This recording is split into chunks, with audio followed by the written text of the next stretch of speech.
Hey guys, SK here, back with another Clash Royale video. Hope you guys are all doing well. In today's video, I'm going to be doing something a little bit different. It's going to be another one of my 30,000 subscriber specials. So in the last one, I did an SK versus viewers video, which was a lot of fun. Got to play against, my subscribers, all of you guys, and it was a blast. Then the second part, as I mentioned in my community post announcement, is going to be a 30,000 subscriber question and answers type video, which I'm going to be doing now. So I basically just opened the floor to you guys to ask any questions you wanted, and I'll just be answering them. So hopefully you guys can get to know me a little better and maybe find stuff out you didn't know before, or maybe just stuff that you wanted to know. So without further ado, let's get right into the questions. I'll be putting some top ladder gameplay in the background just to not have the video be too boring. I don't want to just do like a blank screen or something, so I think that just made the most sense to me. So yeah, here we go. First question is not going to be from the Discord. It's actually going to be from one of my community posts a couple of weeks ago. It's from Sammie CR, where I posted about, a throwback to me being in the military. And he says, "Do you think this experience helped you, hurt you? What did you think of serving? I've heard both sides. Obligatory service is an interesting concept to me." So yeah, I did. If you guys didn't know, I actually did serve 2 years of military service. It was mandatory because I am Singaporean, and so for every man who turns 18, it is a requirement to serve. It's just kind of like part of being a Singapore citizen. And yeah, it was honestly a really enriching experience, and it was a very difficult experience too. I'm not going to underplay that at all or understate it. I'm going to be completely honest. Like, it was a pretty difficult time for me. Firstly, because I kind of lived in a very privileged life situation, I'd say, for a lot of my time growing up. I went to a nice school, had lots of awesome friends. I didn't really have any serious issues in life.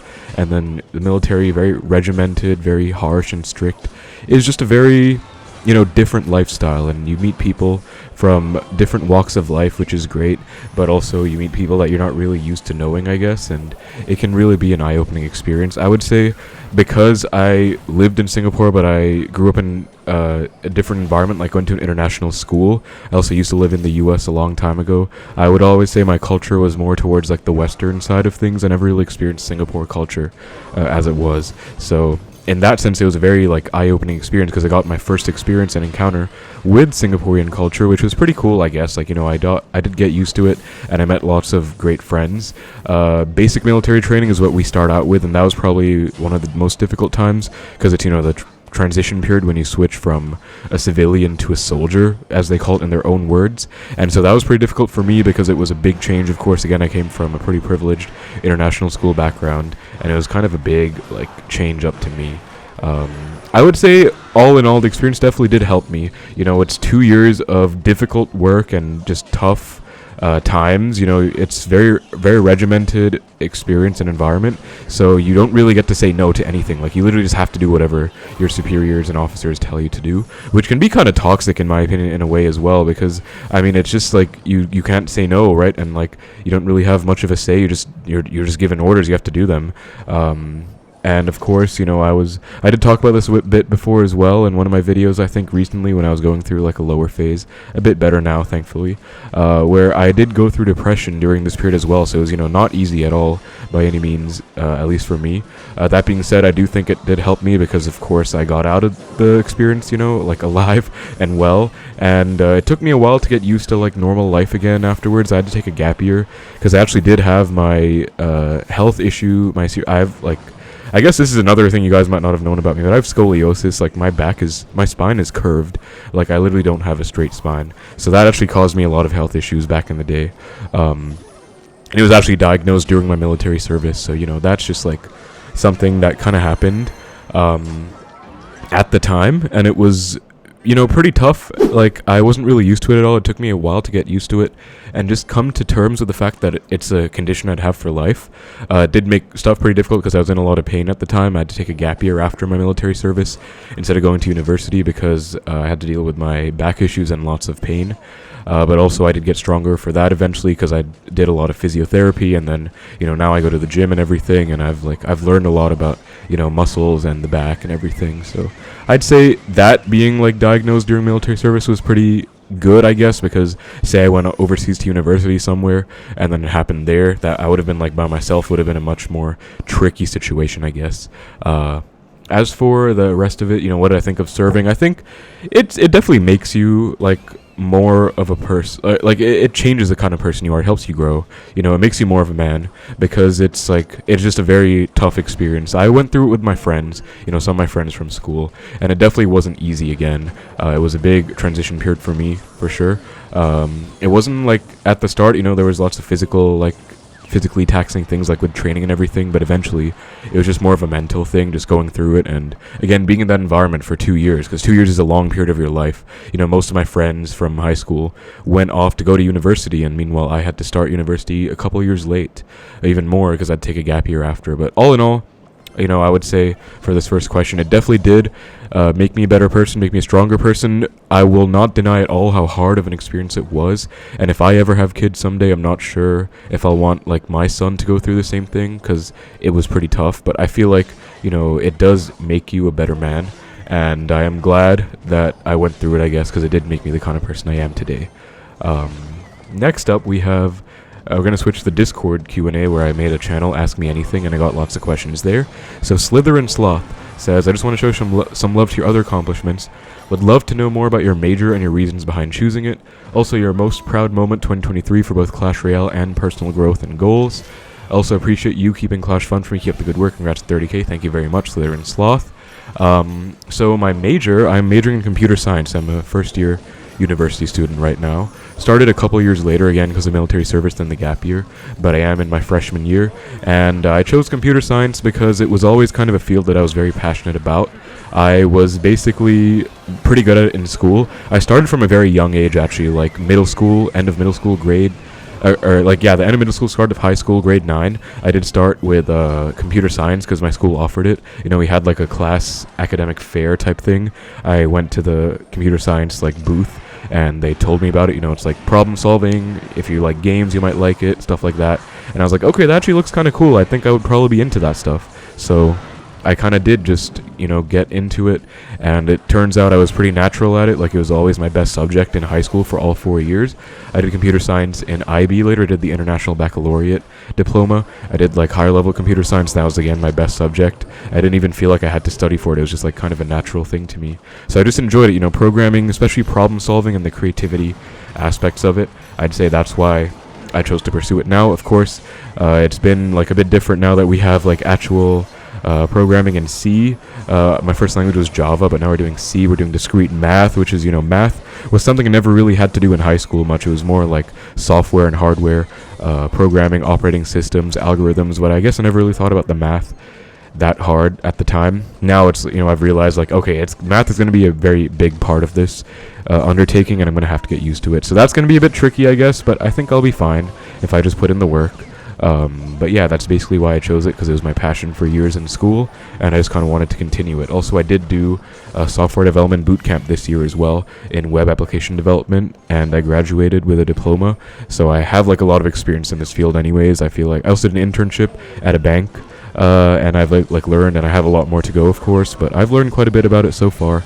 I feel like it's a field that kind of suits me, you know, just problem solving and creativity, that kind of stuff. I also do enjoy just creating my own things, you know, my YouTube channel. I used to like making like random programs for games I used to play to like optimize or calculate stuff, and I used to also just kind of enjoy like just that. Again, you can really apply your skills to anything, you know, making your own website, making your own applications to solve whatever problems you want. Like, I just kind of got used to that, I guess.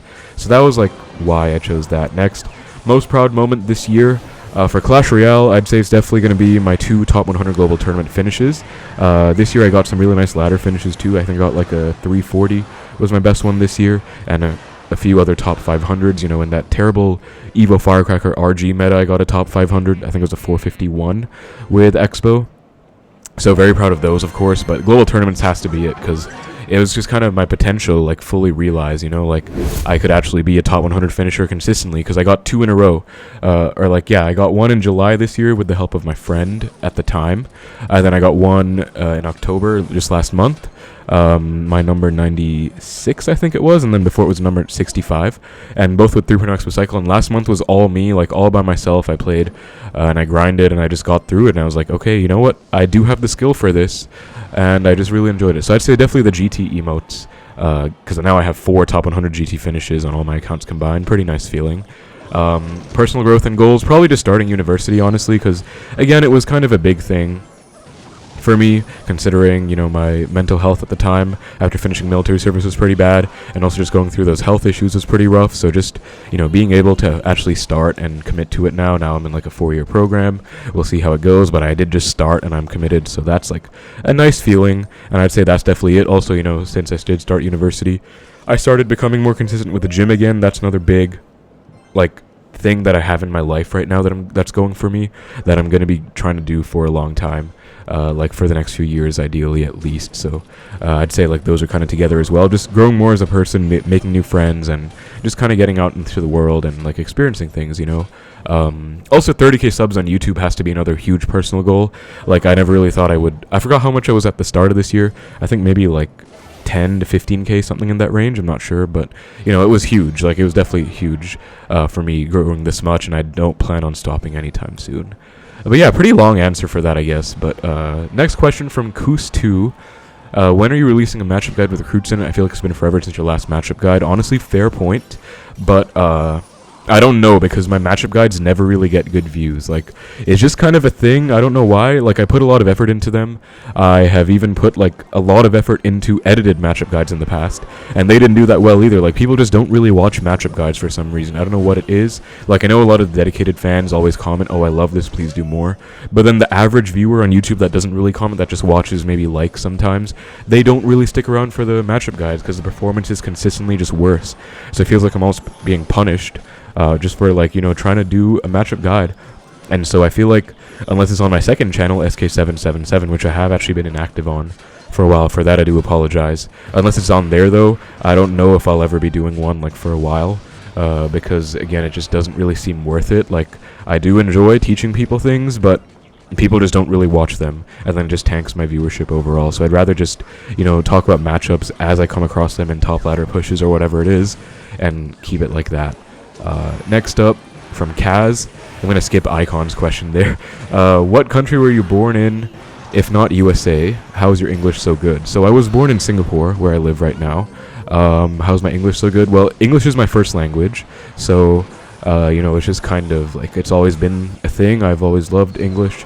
My parents are both very good at English as well, and they're both very smart people, and, you know, they're very passionate about the language as well, so just kind of, I guess, rubbed off on my sister and I. Also, again, I did used to live in the U.S., and then growing up I had a lot of friends from the U.S., so just kind of spending a lot of time with them kind of made me, like, more into that type, I guess. And then also I went to an international school, not a local school, so I don't really have, like, any traces of, like, the Singaporean accent or, like, Singapore type things. Like, I don't really say Singlish slang, so just a combination of all of those, really, I would say, pretty much.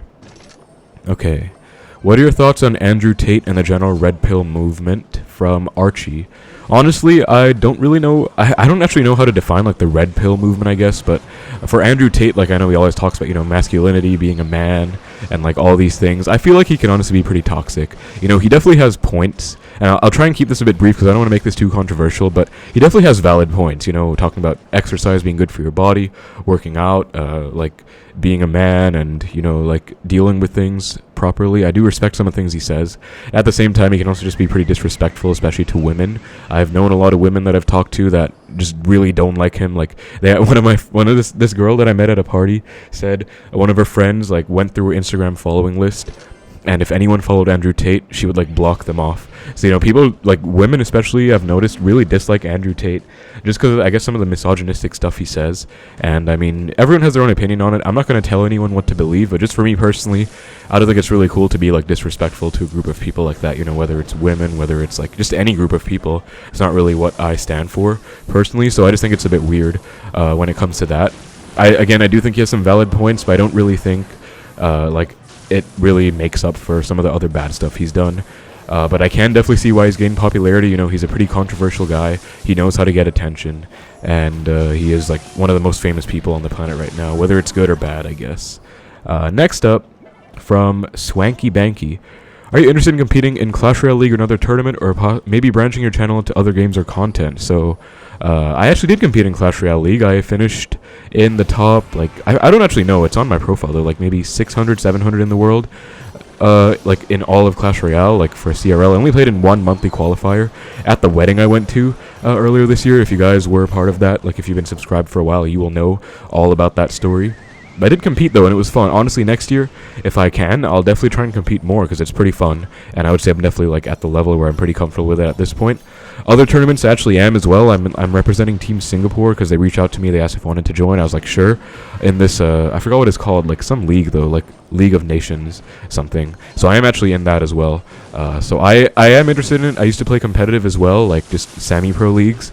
Recently I've had less time because of school and life, but otherwise, you know, it's not like really something I'm opposed to. It's just something that I kind of do when I have time for, I guess.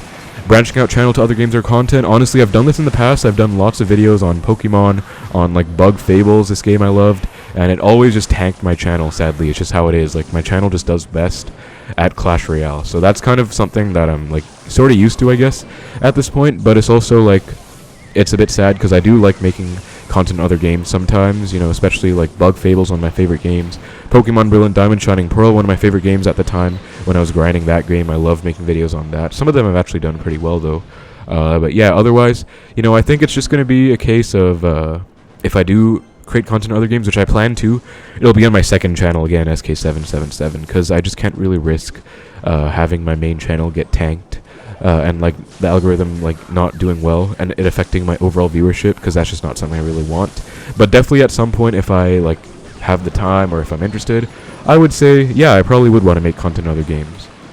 Next question from Rohit OJ99. Good question. Now, as a YouTuber with 30k subs and 2+ years of experience, what suggestions would you give to someone who is starting or wants to start his own Clash Royale YouTube channel? Okay, so first of all, I do like the question. I'd say the biggest tip that I will give you, and this applies to anyone who wants to do YouTube really, is you can't give up. Like, once you start, you have to be fully dedicated, and it has to be something you actually want to do. You know, you can't just do it because you want views or because you want like performance. That's not going to fly. That's not going to work. You have to do it because you love it, and you have to get used to grinding through low views for months even. Like, all of us were like that, you know, myself, Gem, CR, if you guys remember, Best in A, Aragon. We all had periods, even Riley, where we weren't getting that many views. We were getting like a few hundred max, maybe like for people as huge as Best in A and Riley, they're only getting like 1,000 or 2,000 per video. You have to get used to that for months because you're not going to see results right away. But if you are consistent, then you definitely will see results eventually, especially if you can like separate yourself from everyone else and show, you know, why would someone want to watch you as opposed to just any other Clash Royale YouTube channel out there. Next up, I would say definitely try considering doing commentary videos, because just gameplay is honestly pretty basic and doesn't really like encompass much of who you are as a person. It's just gameplay. Anyone can post that, right? But people watch for personality at this point. I think lots of you guys watching this are watching for me and like what you've grown to like about my personality and my brand over the years, and I think you can say that for anyone. So just, I'd say commentary, voice, just to add personality to your videos is definitely another big one. When will you start streaming? I think that'll bring a lot of new subs. Honestly, good question as well from Paxo. I actually don't have a set date, but I did already get a new stream overlay commission with my new graphic style, and I will probably be streaming like sometime in the next few weeks, I guess. 100% for sure once my winter break starts, which will be like end of this month, November, because then I'm actually going to have like a lot of free time. I'll be like off school, but until then I'm not sure exactly, but I definitely want to start. I just have to like stop being lazy and just doing it, because I do really want to start. And again, I have gotten stuff commissioned. I have my new stream overlay. I've streamed before and I loved it, so yeah, definitely like look forward to that sometime soon, either on YouTube or on Twitch. When will the 1v1 video come out from iVitas? Well, it is out now, so that question is it. Have you thought about making vids on a different game that you play from Philitis? I kind of answered this already based on Swanky's question, but yeah, I have done it before and I've loved it as well. It's just kind of, again, like just a question of how often I can post it, where I can post it. Is Monk Hog any good from Sane JHN? I'd say it can be solid against some matchups, but ultimately not really, no. I think Evo Knight is just so broken right now, you should probably just play Evo Knight Hog EQ. That's the best version to use right now for Hog Rider, or even just 2.6 with Evo Skeletons. I don't think Monk really has much of a place in Hog these days, except maybe in duels in like CRL. Kiss No Bliss, you like cheese? Of course, I absolutely love cheese. One of my biggest guilty pleasures is actually like 4-cheese pizza with stuffed crust as well from Pizza Hut. Like, that's one of my favorite things in the whole world. It is extremely unhealthy and not good for you, so it's a guilty pleasure again, but I love it. Actually, the other day I went, or not the other day, like a couple weeks back, I went to an Italian restaurant with my parents, and I had a 5-cheese pizza, and oh my god, that was amazing. So, yeah, I really like cheese. Orbit, what is the least fun Xbow variant that was actually meta, so no mid-ladder bow to play? So I would say probably just pump bow if you asked me, because you don't really play it like an Xbow deck. You kind of play it like a beatdown deck in a way, like you just spam elixir pump, get a huge elixir advantage, and then you basically just like eventually overwhelm them. It's not really like, and you can't really spell cycle and defend either, like, which is tough as well, because in a matchup where you're getting hard countered, it's very polarizing, you know. So I don't really like pump bow. That would probably be my answer.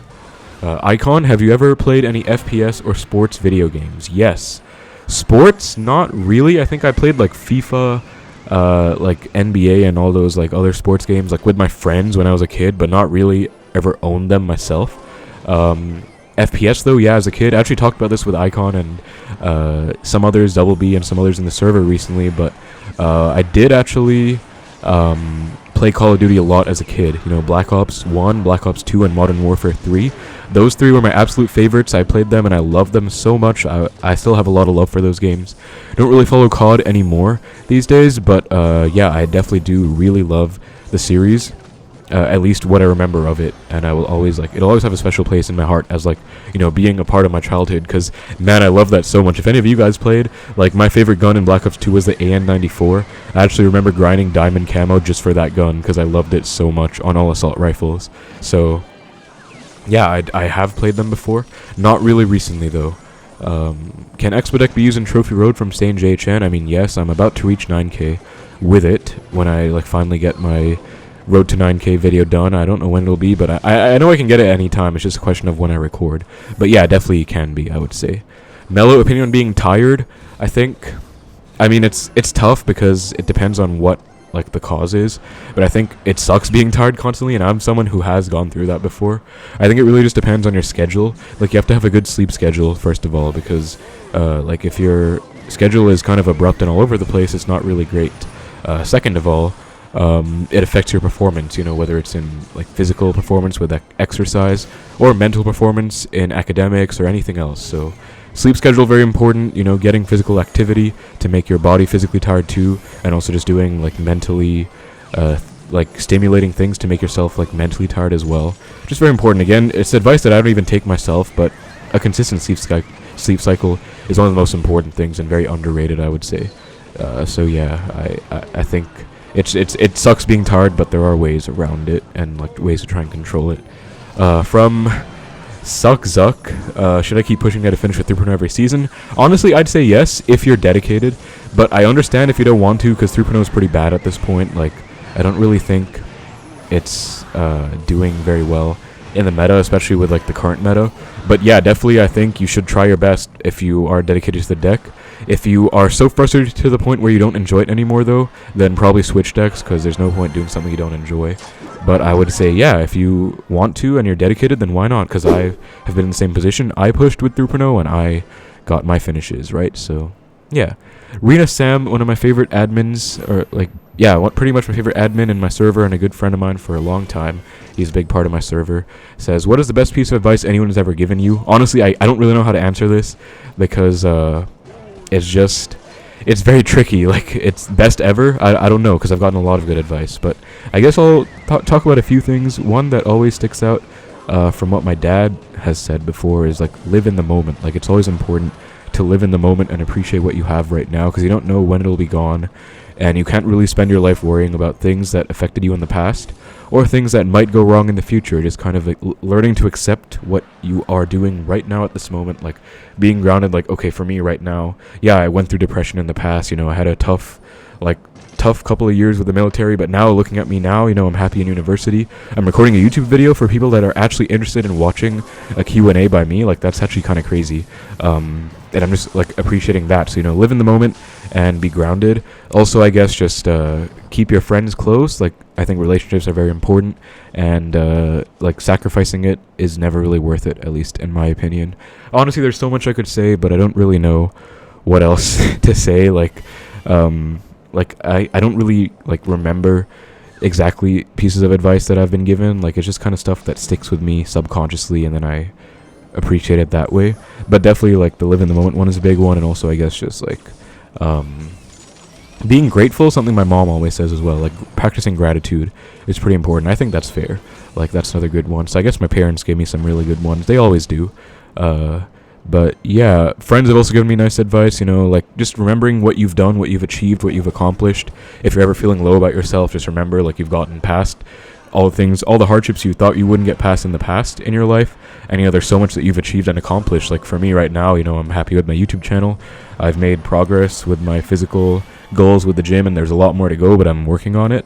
You know, I have a lot of people I should be grateful for, and just acknowledging what you've done, what you've been through is always nice, I guess. So yeah, that would be some of them.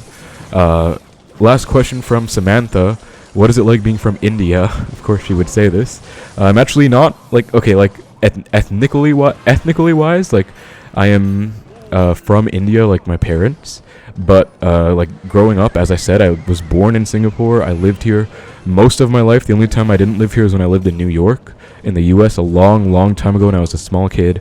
And otherwise, you know, I literally gave up 2 years of my country, or 2 years of my life for this country, Singapore. So, you know, it's like, yeah, I understand why she loves asking questions like these, but that is simply, like, not really a true statement, you know. But, I mean, I've grown to like my culture a bit. Like, my parents, like, have taught me a lot about it, and they weren't really strict and, like, imposing things onto my sister and I. They're just kind of learning it, and I think there's a lot that can be appreciated. So, you know, it's nice. I think there's lots of nice things about being, like, about the culture, and especially, like, the food can be pretty nice too. But yeah, that's, I guess, all the questions that we had. We had some troll questions, which I don't really think necessarily count. You know, what is it like? How is it being around for World War I? And how's that affected your perspective when playing Clash Royale? That is just, like, you know, like, I don't even need to answer that. Like, that is just icon being icon. One of my good real life friends says, why it's a copy pasta. I was crazy once. They locked me in a rubber room with rats. Okay, like, yeah, I don't know how to respond to that. So that's pretty much all the legit questions, guys. So hope you did enjoy the 30k subs Q&A. Hope you guys enjoyed getting to know me a little bit better, and much love. Thank you guys so much for being part of this journey so far. I can't wait to see where we go in the future. That's about it for the video. So with that being said, hope you enjoyed the video. Thanks so much for watching. Take care, and I will see you in the next one.